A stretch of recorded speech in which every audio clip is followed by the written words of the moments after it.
Hello to all of you. Myself Mukta Mrinalini, Assistant Professor, Patna Women's College. I'm going to describe about applied social psychology. What is applied social psychology and what is the difference between applied social psychology and social psychology? First of all, we need to know about social psychology, what we study, what is the material of study in social psychology. Social psychology is the study of how people think about, influence, and relate to others. What we study in psychology is nature of humans.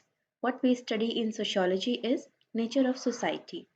On combining both, social psychology analyzes the nature and the relation of man to society. So, we can say that it is the study of individual in social situation. Now, what is social situation? The social situation can be person to person interaction, means one to one if two people are talking, that is a social situation. Person to group interaction, when you are addressing to a large number of people in a group, that is also a social situation. And either two groups are interacting with each other, that is also a social situation. So, it is the study of individual interaction in societal context. A social psychologist uses scientific methods to study how we perceive peoples and social events, how do we influence others and get influenced, social relation communication, and group dynamics. There are few definitions given by the psychologist. One is Floyd Allport and the second one is Gordon W. Allport. Both the definition are very much important. Freud report says that the scientific method of the experience and behavior of individual in relation to other individuals, groups, and culture is social psychology.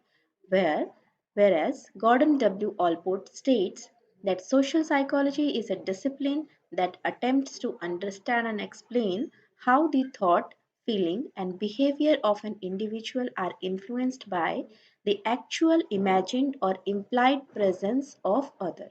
That means you can see in your daily life also, when you are sitting in front of some person and when you are alone your behavior changes.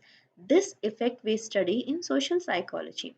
So overall, it is the scientific study of the experience and behavior of individuals in relation to other individuals, groups, or cultures. It includes all the situation, all the aspects of society. Now we'll focus little bit on the method used in studying the social psychology. It adapts scientific methods, and in all the methods, three basic processes has been employed. According to McDavid and Harari, they said that the three basic processes are the collection of carefully made observations, the ordered integration of these observations, and the utilization of these general principles to predict future observation. Here, if we say the utilization of these general principles to predict future observation, this is the application part of social psychology. The basic assumptions and the basic concepts which we are studying in social psychology, we how we utilize those information, how we utilize those theories and those principles. So in our general life, in our daily life, and like person to person interaction, in enhancing their behaviors, we use these concepts. This is the utilization of social psychological principles into our daily life for the aim with the aim of betterment of us in our society. So now we'll see about these five factors which affect social interaction. These have been studied by Baron and Byron. The first factor is the action and characteristic of others. Second factor is basic cognitive processes, memory, reasoning, belief, ideas, judgment about others. Third factor is ecological variable, direct and indirect influences of the physical environment. Fourth one is the cultural context, cultural norms, membership in various groups. And the last one is biological aspect of human behavior and genetic inheritance relevant to social behavior. The first one and the last one are related to the innate characteristics of the human being.